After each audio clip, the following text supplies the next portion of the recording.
Sahabat tanya, ya Rasulullah, siapa hak boleh duduk dekat-dekat yang boleh tengok muka Nabi di mahsyar? Bila sahabat tanya, ya Rasulullah, siapa yang paling hampir dengan kamu di mahsyar?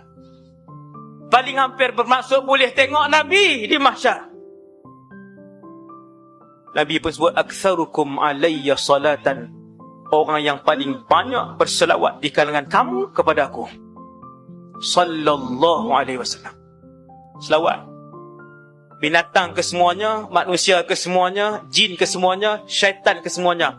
Tuan-tuan boleh bayang berapa besar padang mahsyar dan di mana kita berdiri waktu tu. Tiba-tiba Rasulullah habang rahsia orang yang boleh nampak aku di mahsyar. Sallallahu alaihi wasallam. Yang boleh nampak aku di mahsyar ialah mereka yang paling banyak selawat. Tiba-tiba kita tinggal selawat, bahkan sehari 100 pun tak ada. Jauhnya kita dengan Rasulullah.